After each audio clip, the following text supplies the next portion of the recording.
नमस्कार, मैं हूं आशीष चित्रांशी और आप देख रहे हैं the news launcher. Modi ji हर दिन सुबह उठते हैं तो उनका कार्यक्रम फिक्स होता है कि आज सुबह कहाँ डंका बजाना है, दोपहर में कहाँ, शाम में कहाँ। डंका बजते रहना चाहिए। लेकिन शायद पौने 12 साल में पहली बार भारत में बयाना उल्टा पड़ा है। विदेशों में तो कई बार फजीहत हुई है, कई बार बेइज्जती हुई है। उसका तो अगर आप सारा एक जगह कंपाइल कर देना तो मुगले आजम से बड़ी फिल्म बन जाएगी, ज्यादा ड्यूरेशन वाली।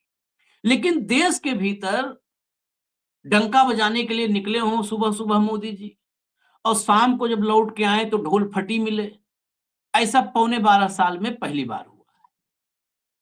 मोदी जी डंका बजाने गए थे, वहीं एफआईआर हो गई। एफआईआर भी किस पर? भाजपा के वहां के अध्यक्ष पर एफआईआर हो गई। भाजपा पर जुर्माना ठोक दिया गया, 20 लाख का करीब जुर्माना ठोका गया। अब आप सब सोच रहे होंगे कि ये जरूर कोई देशद्रोही सरकार, देशद्रोही सत्ता का काम होगा, कोई वामपंथी होगा, कांग्रेसी होगा, कोई और नहीं तो ममता बनर्जी होगी, ममता बनर्जी नहीं तो स्टालिन होगा। ऐसा ही आप लोग के मन में होगा। लेकिन हैरानी की बात यह है कि बीजेपी की सत्ता में ही ये एफआईआर और जुर्माना दोनों हुआ है। फर्क बस इतना है कि बीजेपी की ये सत्ता उस जगह पर है जहां पर लोग पढ़े लिखे हैं। अब जाने अनजाने में बीजेपी सत्ता में आ गई तो वहां के सिस्टम पर उसका फर्क अभी तक नजर नहीं आया। अब आगे कितना बिगड़ेगा सिस्टम, ये तो देखने वाली बात होगी। लेकिन अभी वो सिस्टम भाजपाई नहीं हुआ है। अभी वो सिविलाइज्ड सिस्टम है जिसमें नरेंद्र मोदी के मन माफिक डंका के लिए जगह नहीं है। लाइए हेमंत जी को मैं जरा दिखाऊं खबर। ये आश्चर्यजनक खबर है। स्वागत है हेमंत जी। भैया हेडलाइन लाइए, तुरंत चले फिर हेमंत जी के पास। तिरुवनंतपुरम नगर निगम ने बीजेपी पर लगाया जुर्माना। अब आप समझ लीजिए, इंजन ही है यहाँ पर मोदी जी का, डबल ट्रिपल जो इंजन होता है, इंजन भाजपा का है। तिरुवनंतपुरम नगर निगम अभी अभी वहां पर ये सत्ता में आए हैं और उसी नगर निगम ने बीजेपी पर जुर्माना लगाया है। यहाँ बीजेपी का ही मेयर है। पीएम के दौरे पर फ्लैक्स बोर्ड लगाने को लेकर पुलिस केस भी दर्ज, एफआईआर भी दर्ज हुई है। आगे चलिए, देखिए द प्रिंट। मोदी का केरल दौरा, फ्लेक्स बोर्ड को लेकर मामला दर्ज, भाजपा शासित नगर निकाय का पार्टी पर जुर्माना। जरा भीतर थोड़ा खबर आपको दिखा देते हैं, लाइए दिखाइए। केरल में भाजपा शासित तिरुवनंतपुरम नगर निगम ने प्रधानमंत्री नरेंद्र मोदी के दौरे के सिलसिले में तिरुवनंतपुरम के फुटपाथों पर फ्लैक्स बोर्ड लगाने के मामले में भाजपा पर, पार्टी पर जुर्माना लगाया है और पुलिस में मामला दर्ज कराया है। अधिकारियों ने शनिवार को यह जानकारी दी। तिरुवनंतपुरम नगर निगम सचिव द्वारा दर्ज कराई गई शिकायत के आधार पर छावनी पुलिस ने शुक्रवार देर रात, यानी एक देर रात, अभी जो रात गुजरी है उसी में देर रात, भाजपा की जिला इकाई के अध्यक्ष कर्मना जैन के खिलाफ मामला दर्ज कर लिया है। एफआईआर दर्ज हो गई है। इसमें कहा गया है कि यह मामला भारतीय न्याय संहिता की धारा 223 लोक सेवक द्वारा विधिवत रूप से जारी किए गए आदेशों की अवज्ञा और 285 बीएनएस की धारा सार्वजनिक मार्गों में खतरा, बाधा और जोखिम पैदा करना तथा केरल पुलिस अधिनियम की धारा 120 बी जनता को बाधा, असुविधा और खतरा पैदा करना के तहत एफआईआर दर्ज की गई है। पुलिस अधिकारियों ने बताया कि एफआईआर दर्ज होने के बाद जांच शुरू की जाएगी। इसी बीच तिरुवनंतपुरम नगर निगम ने भाजपा के जिला नेतृत्व पर 19,70,000 रुपए का जुर्माना भी लगाया है। ये खबर हम डिटेल में बात करेंगे, लेकिन ये खबर जब हम बात करें तो उत्तर भारत में जो भी पॉलिटिकल सिस्टम है और उत्तर भारत के हम आप जैसे जो नागरिक हैं, कथित रूप से नागरिक हैं, मैं तो मानता ही नहीं। अगर हम नागरिक होते तो ये भाजपाई उत्तर भारत में हमारे कपाल तक पे, यहाँ तो कपाल पे आदमी के झंडा लाद देते हैं लो तुम माथे पर लिख लो मोदी मोदी। तो हम जो है कथित रूप से जो नागरिक हैं उत्तर भारत के, उनको गौर से देखना चाहिए कि नागरिक समाज होता कैसे है, कैसा होता है, ये देखना चाहिए। ये उदाहरण है। और केरल वालों उनके लिए भी है कुछ देखने के लिए। ये खबर देख करके चौकन्ना रहिए। अभी तो आप जुर्माना लगा पा रहे हैं तिरुवनंतपुरम के अलावा, अगर ये पूरे केरल में फैल गए तो आप जुर्माना नहीं लगा पाओगे। फिर ये आप पे जुर्माना लगा देंगे कि फ्लेक्स क्यों नहीं लगाए दे रहे हो, तो ये आप पर जुर्माना लगेगा। फिर आपको भी माथे पर मोदी लिख के घूमना पड़ेगा। हेमंत भाई, ये खबर देखने में छोटी है लेकिन बहुत महत्वपूर्ण है। ये मैं प्रशासन, एफआईआर, थाना, पुलिस चौकी से ज्यादा ये आम नागरिक और राजनीतिक सिस्टम, इन दोनों के लिए खबर महत्वपूर्ण मान रहा हूं। आशीष भाई नमस्कार, आपको सारे दर्शक साथियों को भी। देखिए, कभी कभी चमत्कार भी होते हैं और ऐसे चमत्कार भी हो जाते हैं कि जब प्रधानमंत्री के फ्लैक्स के ऊपर उनकी पार्टी पर जुर्माना हो जाए, ऐसे देश में जहां चारों तरफ डंका बज रहा हो। देश का पूरी दुनिया में ही डंका बज रहा है, देश की तो बात ही छोड़िए। भाजपा का इकलौता नगर निगम केरला के अंदर अभी जीत के हटे हैं तिरुवनंतपुरम। तो मोदी जी वहां गए थे डंका बजाने के लिए। तो भाजपा के नगर निगम ने भाजपा के जिलाध्यक्ष के ऊपर ही पर्चा भी दर्ज करा दिया है और 19,70,000 रुपए जुर्माना भी ठोक दिया। इसको कहते हैं शासन व्यवस्था। पूरे देश में आपको कहीं और दिखाई नहीं देगी। ये केवल आप सोचिए, कलकत्ता में तो ममता बनर्जी जैसी महिला है मुख्यमंत्री, दबंग है, सब कुछ है और कायदे कानून तो सबके जगह है। पब्लिक प्रॉपर्टीज का डिफेसमेंट का कानून तो पूरे देश में है, अकेले वहां थोड़ी। डिफेसमेंट ऑफ पब्लिक प्रॉपर्टी पूरे देश में कानून है। मोदी जी रोज जाते हैं बंगाल, कहीं आज तक सुना है आपने किसी ने पेनल्टी कर दी हो बीजेपी के ऊपर? नहीं की। लेकिन केरला के अंदर जैसे ही गए, उन्होंने देखा, पहले नोटिस दिया हटाओ इसको, क्योंकि ये तो आपको पता है मोदी जी जाते हैं तो पूरा शहर दुल्हन की तरह भाजपा में, शहर क्या पूरे बाईपास और चारों तरफ मोदी मोदी होते हैं और कुछ तो होता भी नहीं। तो उन्होंने पहले इनको नोटिस दिया कि साहब आप इनको हटा लीजिए थोड़ा सा, क्योंकि कलकत्ता जो अपना केरला का जो हाईकोर्ट है उसमें बहुत प्रोएक्टिवली ये केस चल रहा है कि इस तरह का जो शहरों के अंदर जो डिफेसमेंट होता है बड़े पैमाने पे, तो उस पर उनके बड़ी स्टैंडिंग इंस्ट्रक्शंस है कि किसी को भी बख्शना नहीं है, चाहे वो सत्तारूढ़ पार्टी हो चाहे विपक्ष हो। तो तिरुवनंतपुरम में जो अभी ताजी ताजी जीत पिछले महीने हासिल करके हटे हैं, उसका सारी खुमारी इस एक चिट्ठी ने निकाल दी। और ये कौन है? नगर निगम के सेक्रेटरी। इन्होंने एफआईआर दर्ज कराई बीजेपी के जिलाध्यक्ष के ऊपर, और जो जुर्माना हुआ है वो बीजेपी की डिस्ट्रिक्ट यूनिट पे, क्योंकि आपको पता है नीचे जहां निवेदक लिखा होता है उसमें जिसका नाम हो तो पर्चा उसके खिलाफ दर्ज होता है। तो जो भी ऑर्गेनाइजर्स थे उस कार्यक्रम के, उन पर क्रिमिनल एक्शन भी हो गया है आईपीसी के तहत, आजकल बीएनएस कहते हैं, और प्लस ये जुर्माने वाली बात भी हो गई। तो इसको मैं मानता हूं कि ये सत्ता प्रशासन ये होना चाहिए और ये हर एक स्टेट के अंदर होना चाहिए। वहां क्यों? पूरे देश में नाक में दम कर रखा है। इन्हीं जगह पे अगर मान लीजिए आपको विज्ञापन लगाना है, आप सरकार को पे कीजिए, एडवर्टीजमेंट पॉलिसी है, और जो नियत स्थान है वहां पर अपना पैसा दीजिए और अपने पोस्टर बैनर जो भी आपको लगाना लगाइए, बोल्ड होल्डिंग है वटेवर। तो चवन्नी तो इन्होंने कहीं देने की तो आदत ही नहीं है, और इस तरीके से पूरे शहर के अंदर वो लाद दिया उसको, तो उसका सामने आ गया रिजल्ट। तो अपने आप में देखना ये रोचक है कि ये नगर निगम क्या ये पैसे वसूल कर पाएगा। तो केरल का जो सिस्टम मैंने देखा है, वहां पे आज भी सिस्टम ऑपरेशनल है, फंक्शनल है। आप भी गए थे, आपने भी देखा हुआ कि पूरे केरला के अंदर सामान्य हालात में कहीं पर पोस्टर होर्डिंग इस तरीके से दिखते नहीं, सार्वजनिक स्थानों पर बहुत कम दिखते हैं। तो ये जो चीज हुई है, ये बाकी राज्यों के लिए भी एक सबक है कि कोई भी पॉलिटिकल पार्टी हो, सत्तारूढ़ हो चाहे विपक्ष हो, अगर शहर में पब्लिक प्रॉपर्टीज को इस तरीके से डिफेस करते हैं, उनको सारा खराब करते हैं शहर की ब्यूटी को, उन्हें खिलाफ एक्शन होना चाहिए, कोई बुराई नहीं। और यहां तो इंटरेस्टिंग इसलिए हमें खबर क्यों लेके आनी पड़ी, क्योंकि मोदी जी का पहला नगर निगम, शशि थरूर जी की कृपा, शशि थरूर जी भी तो वहीं के एमपी हैं। तो कल वो कांग्रेस पार्टी की मीटिंग में नहीं गए थे, वो मोदी जी के कार्यक्रम में गए थे, ये ध्यान रखिएगा। और सबसे पहले जो तिरुवनंतपुरम में भाजपा जीती थी, उस समय मैं तो वहीं था, तो उस समय पहला ट्वीट भी शशि थरूर का ही आया था बधाई देने के लिए। तो शशि थरूर की लोकसभा, शशि थरूर के प्रधानमंत्री के खिलाफ, प्रधानमंत्री की पार्टी के खिलाफ वहीं पे पर्चा दर्ज, उन्हीं का नगर निगम, उन्हीं का मेयर। तो अपने आप में ये खबर है, इसलिए दर्शकों के सामने ये लाने की सोची हमने कि इसको जरूर लाया जाना चाहिए।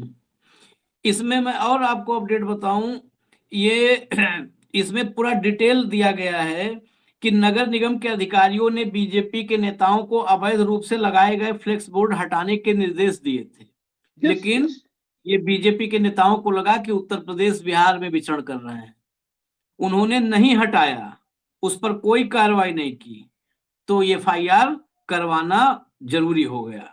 प्रधानमंत्री के दौरे पर बीजेपी जिला समिति ने फुटपाथों पर अवैध रूप से फ्लेक्स बोर्ड लगाए थे। इससे पालियम जंक्शन से पुलिमुडु जंक्शन तक जनता को असुविधा हुई। यहाँ फ्लेक्स लगा करके यहाँ देखिए, वहां जनता की सुविधा पे एफआईआर हुई। यहाँ देख लीजिए, यहाँ पर बाउंड्री टूटी हुई है, उसमें एक इंजीनियर आईटी प्रोफेशनल गाड़ी समेत चला जाता है, डूब जाता, 2 घंटा छत पे खड़ा रहता है, बचता नहीं है, उस पर एक्शन देख लीजिए। और केरल में फ्लेक्स से जनता की असुविधा पर अंतर देख लीजिए। ये जनता के लिए है। फिर सोचिए कि आप किस प्रशासन में हैं, आपके लिए क्या व्यवस्थाएं हैं, आप सरकार के राजनीतिक दलों के बंधक हैं, उनके मनमानी को झेलने के लिए आप अभिशप्त हैं, अभिशप्त हैं। वो जो कुछ करे, वो फ्लेक्स लगा हुआ है, झंडा लगा हुआ है, वहां पर जनता को फ्लेक्स से सुविधा होगी तो एफआईआर होगी, जुर्माना लगेगा 20 लाख रुपए। 20 लाख रुपए भाजपा के लिए अमाउंट बहुत बड़ा नहीं है, वो अमाउंट बड़ा नहीं है, लेकिन 20 लाख का जुर्माना लगाया जाना ये सांकेतिक रूप से गाल पर करारा तमाचा है कि आप हमारे यहाँ आकर के हमारे प्रदेश में जहां पर सब कुछ सिस्टमेटिक है, वहां पर अव्यवस्था अपनी नहीं फैला सकते हो। पॉलिटिकल जो आपकी राजनीतिक गंदगी है, वो राजनीतिक गंदगी यहां फैलाने के लिए आपको छूट नहीं मिलेगी। हेमंत जी ने कहा, मैं इस बात की चर्चा कई कार्यक्रमों में किया, जब केरल से मैं वापस आया था, वहां करीब 400-450 किलोमीटर में चला। कुल 400-450 किलोमीटर में सिर्फ कोच्चि में एक आध जगहों पर, वो मुझे लगता है अधिकृत जगह होगी, जहां पर राज्य सरकार की योजना की होर्डिंग लगी थी बड़ी, और वो सरकारी होर्डिंग में मुख्यमंत्री के रूप में एक विजयन की फोटो थी, उसमें भी और कुछ नहीं कि फलाने भी हैं, फलाने भी हैं, नीचे छोटा भाई, ऊपर बड़ा भाई, दाहिने मझला भाई, कुछ नहीं। विजयन की फोटो, सरकारी योजना की एक आध होर्डिंग्स थी, उसके अलावा कहीं कुछ नहीं मिला। एकदम ग्रामीण क्षेत्रों में जाकर के भारतीय जनता पार्टी की एक महिला नेत्री के कुछ फ्लेक्स दिखे थे, वो जो 3x2 के बनते हैं खंभों पे लगाए हुए, वो 2-4 दिखे थे। और मैं उस समय देख के मैं कहा कि देखो, वहां और किसी नहीं, जो वहां पर राज कर रहा है उसके फ्लेक्स नहीं लगे हैं, जो वहां पोजीशन में है, जिसके बारे में वहां के लोग कह रहे हैं कि वो अगली बार सरकार बनाएंगे, उनके फ्लेक्स होर्डिंग नहीं है। और जो न 3 में है न 13 में है, उनके फ्लेक्स लगे हुए हैं। इसको कहते हैं धन का अहंकार। हमारे पास पैसा है, हम लगाएंगे भाई, हम पैसा पानी में डालेंगे, नहीं है तो नहीं है, फोटो दिखनी चाहिए। ये बहुत बड़ा सबक है उत्तर भारत के लोगों के लिए। मैं फिर बार बार कह रहा हूं, यहाँ पर क्या किसी भाजपा शासित निगम में, मोदी जी रोज जाते हैं कहीं न कहीं, भाजपा शासित निगम में कहीं किसी में इतनी रीढ़ है, किसी सचिव में, किसी अफसर में है, किसी प्राधिकरण में इतनी है हिम्मत? नहीं आशीष भाई, यहाँ तो सोच भी नहीं सकते ना आप, वो तो ईश निंदा जैसी चीज है। ईश निंदा जैसी चीज है। यहाँ तो एक चीज और है, मैं तो रोज देखता हूं कि जो विपक्ष के नेता कभी कोई जन्मदिन की बधाई, कभी किसी त्योहार की बधाई, कभी उसको हटाने के लिए नगर निगम वाले सुबह 6 बजे लग जाते हैं इस काम पे, 6 बजे। लेकिन भारतीय जनता पार्टी शहर में 5 लाख झंडे लगा दे, 2000 होर्डिंग लगा दे, बैनर लगा दे, कोई पूछने वाला नहीं। वो फिर वही बात आएगी, आप कहोगे रिपीटिशन की, you show me the man, I will show you the rule. Ashish Chitranshi का है तो एक भी नहीं बचेगा, और हेमंत अत्री का है तो कोई छुएगा भी नहीं। ये पूरे नॉर्थ इंडिया की ट्रेजेडी है कि जो सत्ता में है उसका आप बाल बांका नहीं कर सकते, और जो विपक्ष में है उसको कोई बख्शेगा नहीं, और लोग भी इसको रेलिश करते हैं।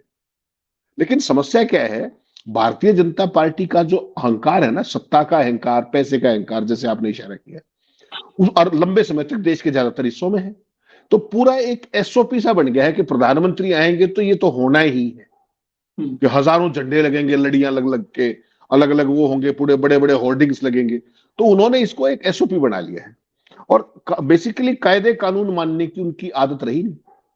अब ये है केरल।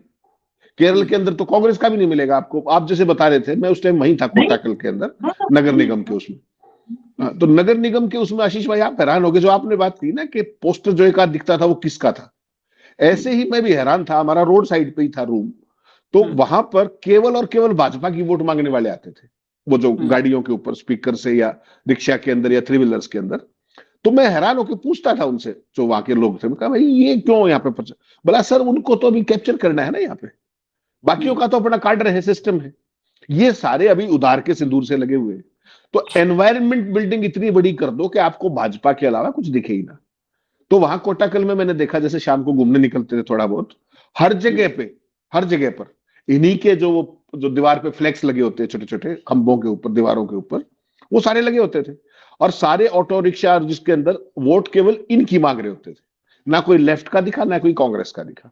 और चुनाव वाले दिन, परिणाम वाले दिन क्या हुआ था वो मैंने आपको बताया था। अनुराग ठाकुर वाले नारे, चुनाव का परिणाम आया तो हार उड़ गए बीजेपी, कुछ मिलना था ही नहीं वहां। तो उसके बाद फिर वो अनुराग ठाकुर वाला जो प्रिय नारा है, देश के गद्दारों को, फिर वो कार्यक्रम चला वहां सड़क के ऊपर, और कर करा के चले गए अपने। 6 7 10 लड़के थे मुश्किल से बाइकों पे, करके उससे ज्यादा निकल गए। हाँ, वो करके वो चले 5 गए। 7 हर जगह वो अपने हिसाब से उनको खुराक दे करके तैयार कर लिया है। और हाँ, दफ्तर इंफॉर्मेशन की बात है, कार्यक्रम में इंफॉर्मेशन सारी हो गई जो खबर थी, लेकिन और एक बात पॉलिटिकल सिस्टम की बात है। दफ्तर यहाँ पर मोदी जी के 5 स्टार दफ्तर आपको हर हर अब तो जिला मुख्यालय छोड़िए, अब तहसील में भी मिलने लगे हैं। अब जिला मुख्यालय के नीचे तहसील में भी मिलने लगे हैं इनके वो बढ़िया वाले दफ्तर। वहां पर लेफ्ट और कांग्रेस, यूडीएफ एलडीएफ है। लेफ्ट के दफ्तर हमने देखा कहीं भी सड़क के किनारे ऊपर थोड़ा सा बना हुआ है, 2 कोठरी का, पता चला खपरेल है, खपरेल है, वहां थोड़ा अलग टाइप के बनाते भी घर है।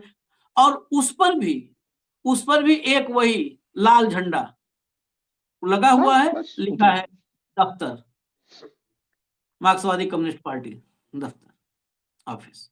बस कहीं विधायक आवास, और भी फर्क देखिए, कहीं विधायक आवास जैसे यहाँ होता है ना, यहाँ पर विधायक आवास छोड़ दीजिए, आप रोहतक में, दिल्ली छोड़िए, आप रोहतक में आपका जो पार्षद जहां रहता होगा वहां सड़क पर बहुत बड़ा सा लगा होगा बोर्ड, फलाना जो है पार्षद आपके 2 लाख मोहल्ले में। रुपए का, उसकी कीमत 2 लाख रुपए भाई साहब। ग्लो शाइन 2 बोर्ड लाख होता है, जब दो ग्लोसर लाख रुपए का निशान लगा होता है दोनों तरफ।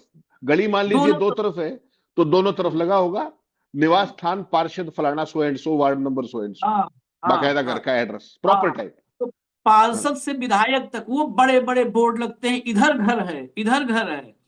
वहां किसी भैया कोची 450 किलोमीटर घुमाया मुन्ना आज तक जो है, कहीं लगा कि कोई यहाँ विधायक के नहीं है, कोई कहीं किसी विधायक का एरो नहीं था। एक कस्बे में एक कस्बे में मुझे विधायक एमएलए, अच्छा उस पर भी पता है कितने साइज का बोर्ड था हेमंत भाई? उस बोर्ड का साइज जितना बड़ा पहले घरों के बाहर अफसर उफसर का होता था घर, तो जितना बड़ा एक नीले रंग का नेम प्लेट जो होती टीन है, का नेम प्लेट, टीन वाला, सिंपल नेम प्लेट। हाँ, वो 10 इंच के आसपास, 10 12 इंच के आसपास का, और 4 इंच चौड़ा, वो टीन का एक ऐसे एक उस पे लगा हुआ था। और वो क्या आवास का नहीं था, एमएलए उस पर, और कोई नाम नहीं था, ना नाम ना पार्टी का नाम, सिर्फ लिखा था ऐसे एरो लगा हुआ, एमएलए ऑफिस, ना बस, ताकि वो लोगों एमएलए की सुविधा ऑफिस। के लिए हो जाए। हाँ, कि यहाँ पर एमएलए, न एमएलए का नाम, न एमएलए की पार्टी, न कोई रंग रोगन, न कोई बोर्ड। वो मुझको लगता है 50 रुपए में, 100 रुपए में बनवा करके उस पर पेंट करवा करके खाली एमएलए ऑफिस वो पेंट करके लगा दिया था, कि वहां पर एमएलए का ऑफिस है। गली पतली सी, जैसे वहां पर रोड है, कहीं ढलान कहीं वो, तो वैसे लगा था कि उधर एमएलए ऑफिस है। बस कुछ भी नहीं। यहां आप देख लो, गाड़ियों पर कोई पॉलिटिकल पार्टी का झंडा मुझे नजर नहीं आया। नहीं। यहां जिसकी सरकार हो, आप ओमनी से लेकर के और वो जो है सतुआ बाबा वाले जीएलएस 250 तक, कौन मर्सिडीज थी पता नहीं अगर सही नाम बोल रहा हूं तो, या डिफेंडर, आप देख लो, ओमनी, मारुति ओमनी और अल्टो से लेकर के और वहां तक भाजपा सरकार है, भाजपा का झंडा, सब पे भाजपा का झंडा है। इस समय किसी गाड़ी पर आप सपा और बसपा का झंडा नहीं पाओगे। अखिलेश यादव की गाड़ी भले सपा का झंडा पा जाओ, नहीं पाओगे कहीं। और अभी सरकार बदल जाए तो अभी सारी गाड़ियों के झंडे बदल जाएंगे एक साथ, सारे ये सब निकाल करके पॉकेट में रख के दूसरा लगा लेते हैं। या यहाँ पर मोदी जी के लिए नहीं कह रहा हूं, ये खबर हम आम जनता के लिए कह रहे हैं बात, है हेमंत भाई। नहीं आशीष भाई, देखिए जो ये शो ऑफ है ना, जो शो ऑफ, जिस नौटंकी की आप बात कर रहे हो, ये आपको केरला में नहीं दिखाई देगा बिल्कुल भी। वहां पर आप किसी फंक्शन में गए हो और मुख्यमंत्री को आना है, आपको पता भी नहीं लगेगा आपके साथ सीएम खड़े हुए, कोई मूवमेंट नहीं होती किस तरीके की। सीएम आएंगे, एक गाड़ी एक एस्कॉर्ट, बात खत्म। कोई ड्रामा नहीं है। जो अपने यहाँ जो नॉर्थ इंडिया में जो हालत है कि 20 गाड़ियां, वार्निंग साइन, ये करो वो करो, कुत्ते घुमा देंगे, पता नहीं क्या क्या, वहां ऐसा कुछ भी नहीं। मंत्रियों के साथ एक एक एस्कॉर्ट है, बात खत्म होगी। किसी तरीके का कोई शो ऑफ नहीं, किसी गाड़ी पे कोई आपको साइन नहीं मिलेगा किसी भी तरीके का, दल का या और। यहां पर आप एक काम कीजिएगा, शाम को जब फ्री होके घर जाएं तो रास्ते में पार्टी वार्टी छोड़ दीजिए, पार्टी वार्टी छोड़िए, गाड़ी में जाते टाइम ध्यान कीजिएगा कि कितनी गाड़ियों पर पीछे लिखा हुआ मैं हिंदू हूं या हिंदू हूं। ये एक नई कल्चर चल पड़ी है। हरियाणा के अंदर किसी भी गाड़ी पर नेम प्लेट पे या अदरवाइज नंबर प्लेट पे कहीं भी कोई भी साइन बनाना अलाउड नहीं है। हाईकोर्ट के आदेश है, स्टैंडिंग इंस्ट्रक्शंस। 70% गाड़ियों पे कोई ना कोई साइन है, और जिनमें से 60% ये मान के चलना मैं हिंदू या फलाना या कास्ट लिखी होगी या कुछ लिखा होगा। ठीक। केरल में भी वही कानून है, केरल में भी वही हाईकोर्ट है। वो देख लीजिए, प्रधानमंत्री की पार्टी के ऊपर जुर्माना कर दिया। यहां पर सरे आम पिछला जो शीशा होता है गाड़ी का, उस पर सब पे हिंदू लिखा हुआ है, कोई पूछने वाला नहीं। कास्ट लिखी हुई, पता नहीं क्या क्या लिखा हुआ है, कोई पूछने वाला नहीं। तो केरला एक्चुअल में, अगर आप सही मायने मानो ना, केरला के अंदर कोई सरकार हो, चाहे कांग्रेस हो चाहे लेफ्ट हो, एक चीज आपने हमेशा देखा होगा, वहां पे गवर्नेंस है, और गवर्नेंस का एक मॉडल है। उसी को अगर इन भाइयों के हत्थे चढ़ गया केरला, तो उसका भी हाल वही करेंगे जो हरियाणा का कर रखा है, जो उत्तर प्रदेश का कर रखा है। आप मुझे बताइए, गाड़ी पे हिंदू लिखने से क्या हो जाएगा? बताइएगा मुझे एक बार, आप विद्वान आदमी, क्या हो जाएगा बताइए? वो तो कपड़ों से वैसे ही पहचान लेते हैं जिनको पहचानना है, ठीक है ना। तो ये एक मानसिकता डेवलप कर दी है over a period of time. RSS लिखा हुआ, भाजपा लिखा हुआ हर जगह, और उसमें जो बंदे बैठे होंगे ना, मैं गारंटी दे सकता हूं उनको भाजपा कुछ नहीं पता, लेकिन पता है सरकार इनकी है। जिस दिन से नायब सिंह सैनी मुख्यमंत्री बने हैं, सैनी साहब लिखने लगे गाड़ियों के ऊपर, सैनी साहब। जब भूपेंद्र सिंह हुड्डा सीएम थे तो हुड्डा साहब लिखने लग गए थे। हाईकोर्ट मना करता है, कर लीजिए, चाहिए आप क्या करें। तो ये कल्चर का फर्क है। लॉ अबाइडिंग सिटीजन है और लॉ एनफोर्सिंग एजेंसी, दोनों एक दूसरे के पूरक है। केरला इस मामले में एक मॉडल स्टेट है, ये कहने में कहीं कोई गुरेज नहीं है, और सारे सिस्टम फंक्शनल है, सारे सिस्टम फंक्शनल है वहां पर। सीखना चाहिए, मैं तो कहता हूँ सीखना चाहिए। हम तो सोचते हैं कि अगर केरला में ये लोग पहुंच गए तो केरला का नाम, मैं सोचता हूँ कई बार मन में कि क्या नाम होगा, फिर उसका जो है वो बता देंगे, वो संगी बता देंगे तुरंत, संगी बता लेंगे, कोई वेद पुराण बैठाएंगे कहीं से। आज का केरला वो मॉडल है। हम तो बहुत, आप तो इशारे कर, हम यहाँ देखते हैं आज से थोड़ा ना, उत्तर प्रदेश, पूर्वी उत्तर प्रदेश से लेके पश्चिमी उत्तर प्रदेश तक गाड़ी में क्या लिखा होता है? पूर्वी उत्तर प्रदेश में होता है क्षत्रिय, क्षत्रिय, राजपूत, पंडित जी, ठाकुर साहब, पंडित जी, ठाकुर साहब, ठाकुर साहब, ठाकुर साहब। पश्चिमी उत्तर प्रदेश में, पश्चिमी उत्तर प्रदेश में ठाकुर साहब, त्यागी जी, गुज्जर, जाट, बहुत बहुत ये जो है, ये यही है हमारा। और जो नया वाला आया है कि हिंदू, और वहां पर लिखने के बजाय मैं कहता हूँ इंजन पे लिख दो, तब भी चलता है कि इंजन विदेश में बना है, उस पे लिख दो, मान लो वहीं पे ट्रेडमार्क मार दो, लो हिंदू का ट्रेडमार्क ठप्पा इंजन पे। अब हमारा है, अब बोलना ना कि जर्मन टेक्नोलॉजी है, जापानीज या कोरियन टेक्नोलॉजी है। गाड़ी जर्मन, कोरियन और जो है जापानीज है, और वहीं पे लिख दिया हिंदू। क्या मतलब? और उसमें ध्यान कीजिए, उसमें ध्यान कीजिएगा, उसमें जो झंडा होता है, उस झंडे की बैकड्रॉप देखा कीजिए कभी ध्यान से, क्लियर है बिल्कुल, वो छपा छपाया मामला है वो। मतलब हाई कोर्ट, सुप्रीम कोर्ट की स्टैंडिंग इंस्ट्रक्शंस है कि गाड़ियों पर इस तरह के साइंस नहीं होने चाहिए। ठीक, कोई पूछने वाला ही नहीं है, कोई पूछने वाला नहीं है। दिल्ली में कितनी गाड़ियां, एक दिन वो अभियान चल जाए ना, तो सरकार की सारी कमजोरी दूर हो जाए, करोड़ों रुपए का वो आ जाएगा उसके अंदर। वो नहीं करेंगे। क्या करेंगे? आपकी स्पीड 62 थी साहब, अरे भाई 60 से 62 होगी तो बताओ क्या बात होगी ना। 62 पे 2000 का चालान पकड़ा देंगे। हाँ हिंदू के जो ऊपर उसके ऊपर आप बैठ जाओ, उस पर कुछ नहीं। तो ये जो चीज है ना, ये केरला के अंदर ये सब नहीं है। ये अच्छी बात है, वहां पर लॉ अबाइडिंग सिटीजन है और लॉ एनफोर्सिंग एजेंसी है, दोनों एक दूसरे के पूरक है। वो बहुत ही अच्छी बात है वहां पे ये देखना। ये बड़ा बहुत अच्छी चीजें हैं और अच्छा सबक भी सिखाया है। मुझे लगता है ये सबक याद रखेंगे अब जो नए नए अभी वहां के है ना, नए नए सनातनी और भाजपाई, वो याद रखेंगे। एफआईआर भी हुई। अब जिलाध्यक्ष जी अगर चले जाएंगे अंदर थोड़े दिन तो, और 20 लाख का जुर्माना भी, 20 लाख का जुर्माना तो खैर यहाँ से पैसा चला जाएगा, उसकी कोई बात नहीं है। लेकिन इसके बाद क्या होता है, जहां पर सभ्य समाज होता है तो सभ्य समाज में एक बार सजा मिलती है तो आदमी आइंदा ध्यान रखता है, फिर होता सनद रहे पिछली बार क्या हुआ था। तो इसलिए ये अच्छा सबक मिला है। इजाजत दीजिए हमें। धन्यवाद हेमंत भाई, बहुत बहुत धन्यवाद। नमस्कार।